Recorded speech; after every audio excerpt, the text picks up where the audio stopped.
Le Sahel a longtemps été un terrain de conflit interminable, avec des promesses jamais tenues par la communauté internationale. Pourtant, un homme a décidé de changer cette histoire. Ibrahim Traoré, un militaire burkinabé, incarne cette force nouvelle qui se lève contre l'épuisement du peuple. Dans le désert brûlant du Burkina Faso, une bataille silencieuse est en train de se jouer, loin des projecteurs, mais elle résonne profondément dans le cœur du continent. Pourquoi est-ce si crucial? Découvrez comment cette révolution silencieuse transforme non seulement le Sahel, mais l'Afrique tout entière. Ibrahim Traoré n'est pas seulement un leader militaire, il incarne un espoir longtemps perdu pour le Sahel. Le Burkina Faso, après des décennies de souffrance sous les conflits, la pauvreté et l'instabilité, a trouvé en lui un symbole de résistance et de renouveau. Dans une région dévastée, marquée par des promesses non tenues et des interventions étrangères inefficaces, Traoré a redonné à son peuple la dignité et la possibilité d'une nouvelle ère. Ce n'est pas seulement une lutte contre les terroristes ou les régimes étrangers, mais une lutte pour le respect de soi et la souveraineté. Son combat se joue à plusieurs niveaux. Un combat pour la paix, la justice, mais aussi pour démontrer que l'Afrique peut et doit se défendre par elle-même. Le monde regarde, mais c'est l'Afrique qui écrit désormais son histoire. Ibrahim Traoré est la promesse d'un avenir où la dépendance ne sera plus la norme et où la dignité renaîtra dans les cœurs de ceux qui ont longtemps attendu le salut. En octobre 2025, un événement discret mais décisif a changé le cours de l'histoire du Sahel. Ce qui avait commencé comme une simple rumeur, un mouvement inexpliqué dans le désert, a rapidement révélé une offensive bien plus complexe. Les observateurs, à l'extérieur du Sahel, ignoraient encore la signification profonde de ce moment.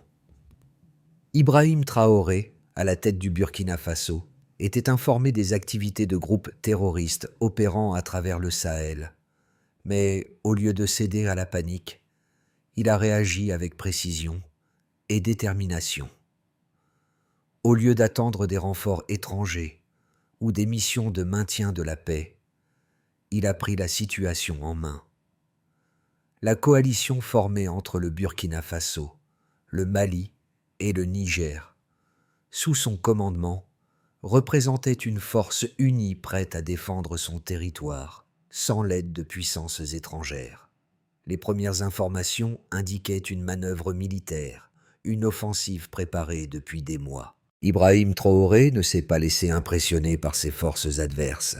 Le silence du désert, auparavant témoin de l'attente désespérée de la population, s'est mué en un signal de mobilisation. Alors que les drones africains patrouillaient dans le ciel, les unités militaires avançaient en silence, prêts à défendre leurs terres. La grande différence ici était l'unité, unifiée par un objectif commun, défendre la souveraineté du Sahel. En quelques heures, tout le Sahel était en alerte. Les stratégies avaient été élaborées non par des conseillers étrangers, mais par des leaders locaux, animés par la volonté de reconstruire leur propre avenir. C'était un tournant pour la région. Ce n'était plus une question de survie, mais de fierté et d'indépendance. Ce qui semblait être une simple escarmouche dans le désert s'est transformé en une démonstration de force, où la coordination locale s'est révélée plus efficace que n'importe quel soutien extérieur. L'élément clé de cette opération, la technologie et l'intelligence, développées au cœur même du Sahel. Ibrahim Traoré n'était pas un homme qui recherchait la gloire. Lors de la bataille de Tindiban, il n'a pas commandé de grandes manœuvres spectaculaires ou d'opérations dignes de défilés militaires. Son approche était différente. Plutôt que de se concentrer sur la victoire militaire immédiate, il a préféré établir un système de gouvernance et de coordination à long terme. Il savait que le véritable défi résidait dans la reconstruction, dans l'unification du Sahel au-delà des frontières physiques. Sa capacité à fédérer non seulement les forces militaires, mais c'est aussi les ingénieurs, les informaticiens et les communautés locales, a constitué la clé du succès. Le message qu'il a porté à ses troupes était simple mais puissant. Nous ne nous battons pas pour la gloire, nous nous battons pour notre avenir. Il a compris que cette victoire, bien qu'importante, n'était qu'une étape vers un changement profond. Chaque décision, chaque mouvement était une pièce du puzzle pour restaurer la souveraineté et la dignité de son peuple. L'impact de Traoré a également été ressenti dans les villages, où les jeunes se sont mobilisés pour reconstruire leur pays.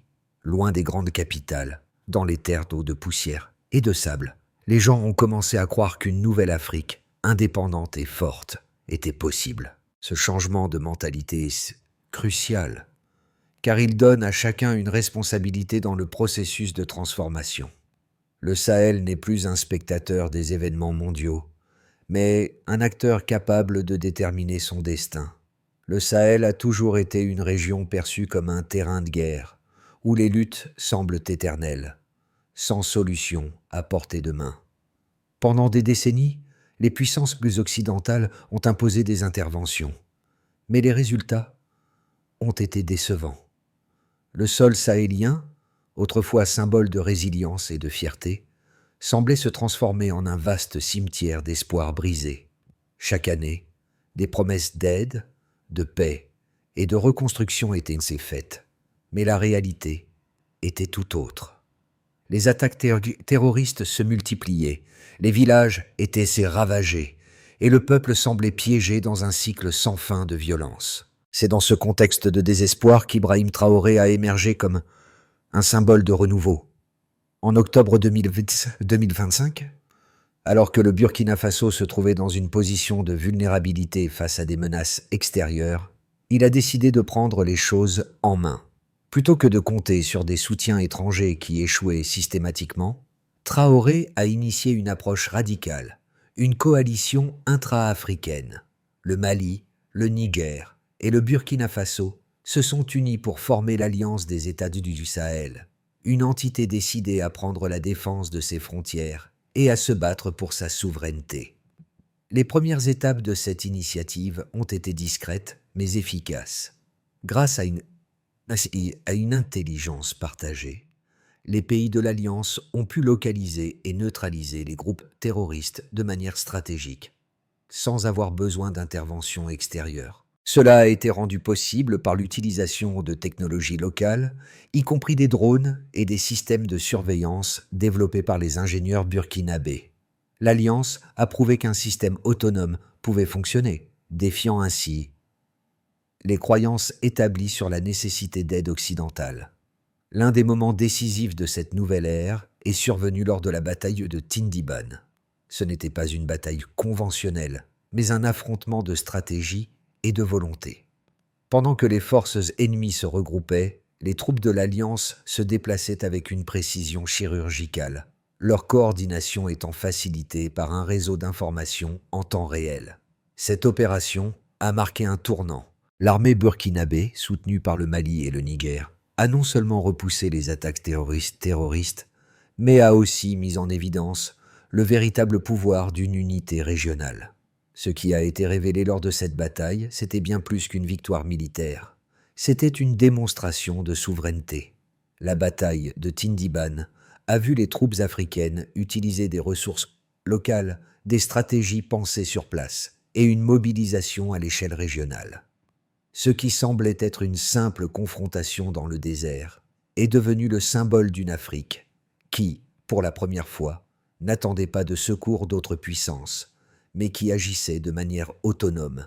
Mais la victoire ne s'est pas arrêtée aux frontières du Burkina Faso, du Mali ou du Niger. La riposte des États du Sahel a eu des répercussions sur l'ensemble du continent. En démontrant que l'Afrique pouvait se défendre seule, Ibrahim Traoré et ses alliés ont donné un exemple concret de ce que l'unité régionale pouvait accomplir. L'espoir que la région puisse s'autodéterminer est devenu plus qu'une idée. C'est désormais une réalité tangible, l'une des pierres angulaires du succès de l'Alliance des États du Sahel est son recours à des données et des preuves tangibles. Lorsque Ibrahim Traoré a pris la tête du Burkina Faso, l'un de ses premiers objectifs a été d'établir un système de collecte et d'analyse des informations. Cela n'était pas un choix aléatoire, mais une nécessité absolue. Dans un territoire vaste et difficile comme le Sahel, l'intelligence militaire devait être non seulement rapide, mais aussi précise. Pour ce faire, des technologies de surveillance ont été mises en place et des drones fabriqués localement ont été déployés pour surveiller les zones sensibles. Ces drones ont fourni des données en temps réel qui ont permis à l'Alliance de répondre rapidement aux menaces. Les chiffres sont éloquents. Lors de l'opération Tindiban, l'Alliance a utilisé plus de 50 drones pour surveiller la région. Ces drones ont permis de détecter et de suivre les mouvements des groupes terroristes sur des kilomètres de terrain désertique. Les informations recueillies ont permis d'identifier les points de rassemblement ennemis, de prédire leurs mouvements et de les neutraliser avant qu'ils ne puissent se regrouper ou lancer une attaque majeure. Cette approche a permis de réduire de 30% les pertes humaines par rapport aux précédentes interventions menées par des forces internationales, où les données étaient souvent inexactes ou incomplètes. Mais les chiffres ne s'arrêtent pas là.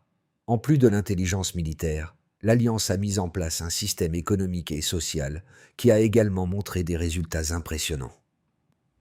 Grâce à un programme de formation pour les jeunes locaux, les ingénieurs burkinabés ont développé des drones et des équipements de surveillance qui ne dépendaient pas de technologies étrangères.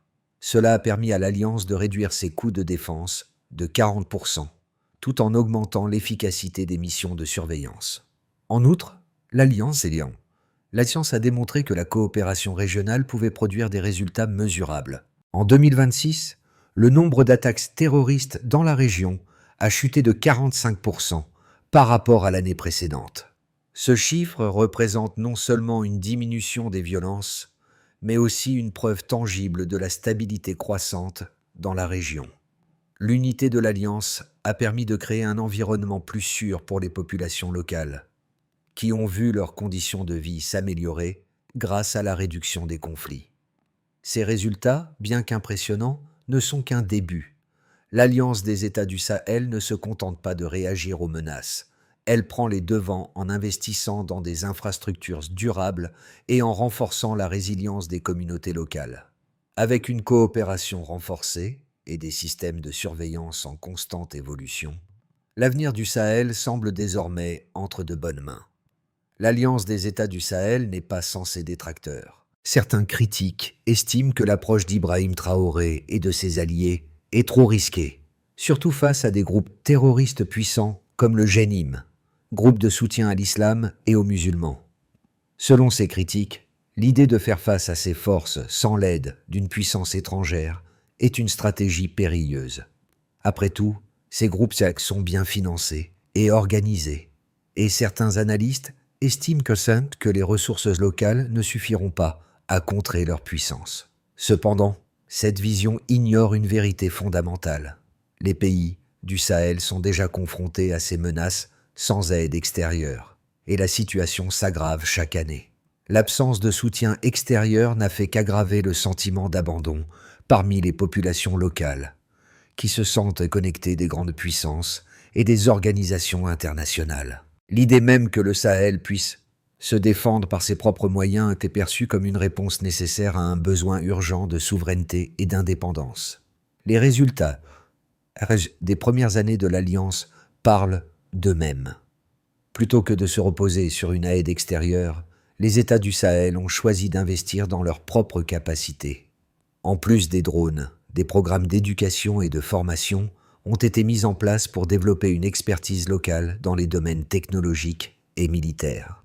Cette stratégie permet de créer une autonomie à long terme et de renforcer les capacités locales.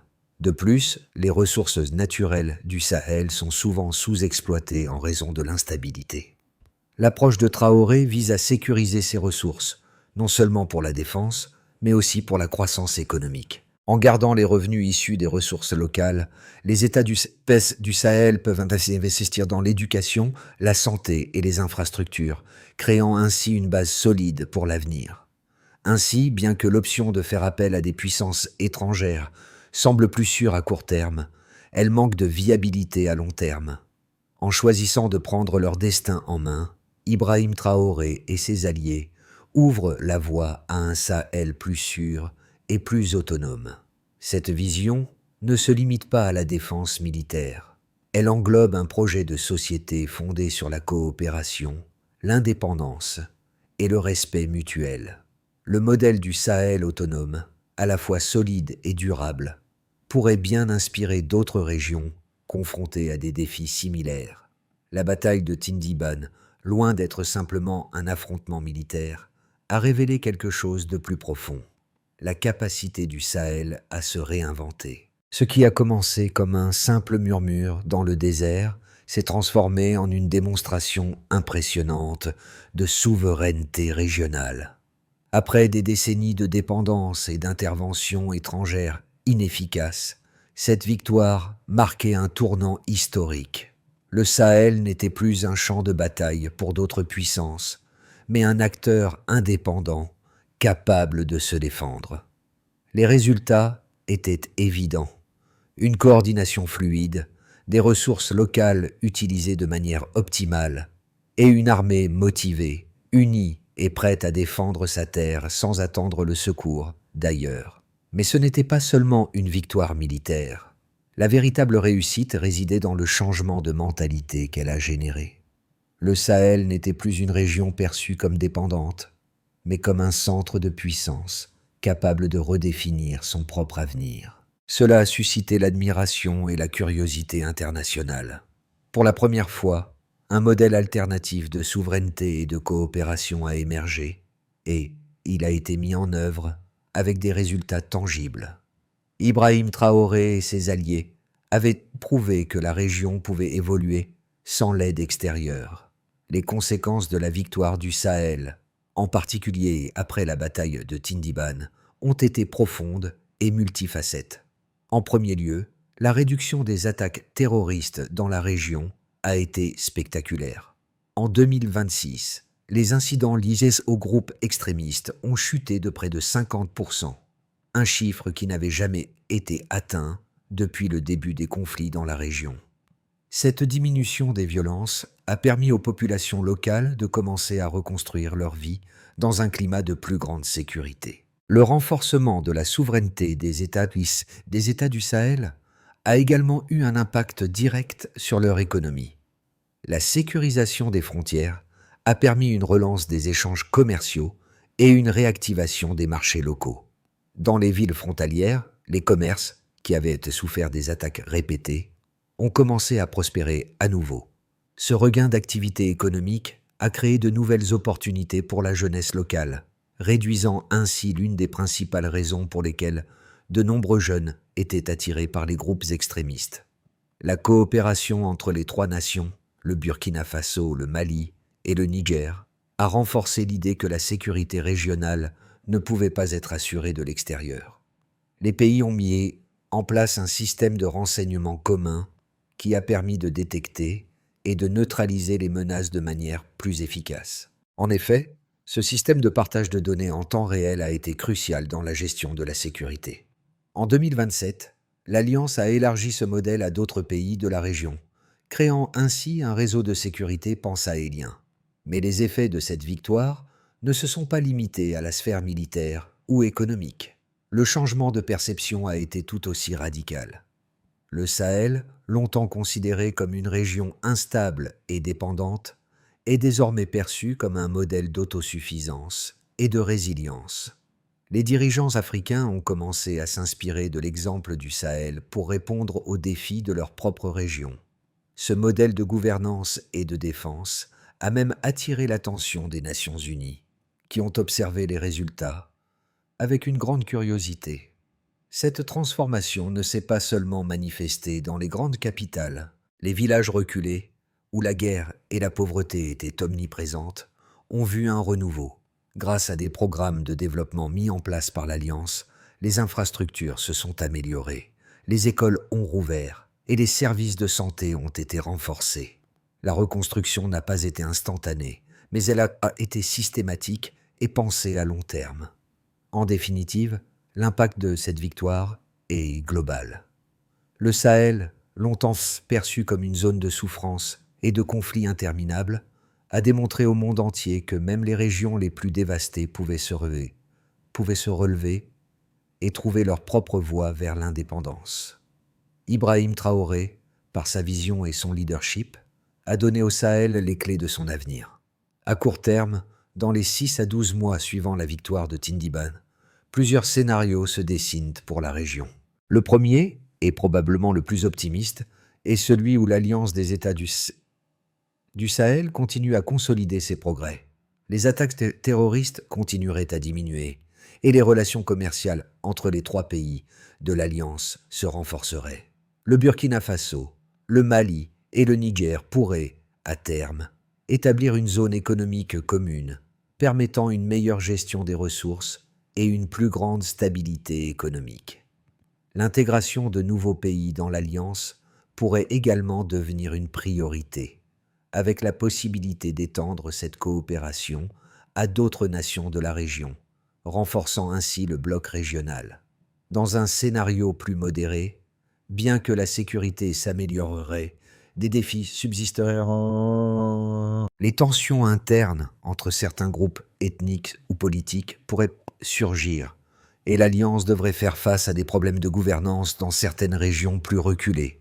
Si ces tensions ne sont pas gérées de manière adéquate, elles pourraient compromettre les avancées réalisées. La gestion des ressources naturelles, notamment le pétrole et les minéraux, pourrait également poser des problèmes, surtout si des acteurs extérieurs cherchent à interférer dans les affaires internes de la région pour accéder à ces ressources. Le scénario le plus pessimiste impliquerait un retour en arrière. Malgré les gains en matière de sécurité et de gouvernance, la pression des groupes terroristes pourrait se renforcer si l'Alliance ne parvient pas à maintenir l'unité interne. Le Sahel pourrait alors se retrouver dans une situation similaire à celle qui existait avant la bataille de Tindiban, où les interventions internationales redeviennent nécessaires. Ce retour aux anciennes dynamiques serait une grave régression, car il signifierait que l'indépendance durement gagnée serait compromise. L'option à recommander serait d'opter pour une approche équilibrée, renforcer les capacités internes de gouvernance et de défense, tout en restant ouvert à la coopération régionale. L'extension de l'Alliance et la création de mécanismes de résolution des conflits pourraient permettre d'éviter les scénarios négatifs et de préserver les acquis. L'objectif serait de maintenir une trajectoire de développement autonome tout en gérant les défis de manière proactive. L'histoire du Sahel, telle que racontée à travers la lutte de l'Alliance des États du Sahel, résonne profondément avec ceux qui cherchent des modèles de résistance et de renaissance.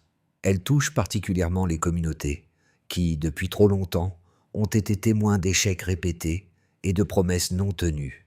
Ibrahim Traoré, en incarnant ce leadership calme mais déterminé, devient une figure de proue pour les peuples africains qui rêvent de construire leur propre avenir.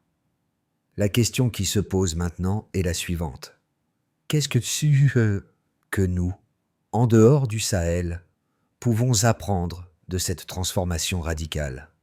Cette victoire n'est pas simplement celle d'un groupe d'hommes en uniforme, mais celle de toute une région qui a choisi de ne plus être une victime de l'histoire. Les images des soldats burkinabés, maliens et nigériens marchant côte à côte, soutenus par des ingénieurs locaux, sont emblématiques d'une nouvelle Afrique.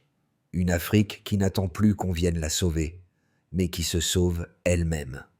En observant ces progrès, on peut se demander pourquoi ces mêmes principes de coopération, de solidarité et de responsabilité ne pourraient-ils pas être appliqués ailleurs sur le continent? Le Sahel a montré qu'une transformation véritablement durable nécessite bien plus que des interventions extérieures. Elle exige un engagement intérieur, une vision partagée et un leadership courageux. En suivant cet exemple, d'autres régions d'Afrique pourraient trouver la voie de leur propre émancipation. L'histoire du Sahel, loin de se limiter à une victoire militaire, est un message d'espoir et de pouvoir d'agir. Un modèle de résilience pour tous ceux qui se battent pour un avenir plus digne. Le chemin vers une stabilité durable dans le Sahel ne passe pas uniquement par la victoire militaire, mais par la construction de structures résilientes et inclusive. Le premier pas pour assurer la pérennité de l'Alliance des États du Sahel est de renforcer la gouvernance locale. Les leaders politiques doivent créer des institutions transparentes et responsables qui favorisent une participation citoyenne active. L'éducation et la formation professionnelle des jeunes, en particulier dans les domaines technologiques et de la défense, doivent être au cœur de ces efforts pour assurer une relève compétente et motivée. En parallèle, l'Alliance devrait poursuivre le développement de son système de renseignement partagé. L'investissement dans des technologies locales permet non seulement de réduire la dépendance vis-à-vis de l'extérieur, mais aussi d'assurer une réponse rapide aux menaces. Cela inclut le déploiement de drones, l'utilisation de satellites africains et la formation de personnels locaux dans la gestion de la cybersécurité. L'aspect économique ne peut être négligé. Le Sahel dispose de ressources naturelles considérables, mais leur gestion a souvent été marquée par la corruption et l'exploitation étrangère. Pour contrer cela, une gestion collective des ressources, axée sur le développement local, doit être mise en place. Cela peut inclure la création de mécanismes de distribution équitable des richesses, permettant à chaque pays de l'Alliance de bénéficier d'une partie des profits générés par l'exploitation des ressources naturelles. Enfin, un dialogue régional continu est essentiel pour maintenir l'unité de l'Alliance. La coopération avec d'autres pays d'Afrique, mais aussi avec les organisations internationales, doit se poursuivre, mais toujours sous le contrôle des nations sahéliennes elles-mêmes. Ce processus devrait viser à préserver l'indépendance et à renforcer la souveraineté, tout en restant ouvert à des partenariats bénéfiques. La bataille de Tindiban n'était pas simplement une victoire militaire, elle était un tournant dans l'histoire du Sahel. Ibrahim Traoré a prouvé que, même dans un désert aride et oublié du monde, un peuple peut se redresser et se défendre par ses propres moyens. Ce silence après la tempête, ce calme après le rugissement des combats, symbolise la résilience d'un peuple qui a appris à se battre pour sa dignité. Dans les rues de Ouagadougou, de Bamako et de Niamey, les enfants chantent maintenant des hymnes de fierté nationale. Et les anciens racontent l'histoire de ce moment où l'Afrique a montré au monde qu'elle pouvait se défendre seule. Mais cette histoire n'est pas seulement celle du Sahel. C'est une leçon pour tout le continent, et même au-delà, que l'histoire du Sahel soit entendue, car elle est aussi le récit d'un réveil, d'une renaissance et d'une nouvelle ère d'autosuffisance. La victoire du Sahel est une invitation à repenser la manière dont les pays du continent interagissent entre eux et avec le reste du monde. Cela démontre que l'indépendance ne se limite pas à une simple quête politique. Elle est également économique, sociale et culturelle. Ibrahim Traoré a allumé une flamme d'espoir, une flamme qui ne s'éteindra pas de sitôt. La victoire du Sahel est une invitation à l'action pour tous ceux qui croient qu'un autre avenir est possible. Si vous croyez en l'autosuffisance et en la souveraineté de l'Afrique, alors partagez cette histoire. Parlez-en autour de vous, dans vos écoles, vos entreprises, vos communautés. Chaque petite action compte pour faire résonner ce message d'espoir et d'indépendance à travers tout le continent. L'histoire du Sahel ne doit pas être un moment isolé, mais un mouvement global pour un avenir plus juste et plus équitable. Les peuples du Sahel ont prouvé qu'il est possible de se relever, de reconstruire et de se défendre par soi-même. C'est à nous, en tant que citoyens du monde, de soutenir cette vision et de pousser à un changement réel. La souveraineté du Sahel, ce n'est pas seulement une victoire pour la région, mais pour l'ensemble de l'Afrique.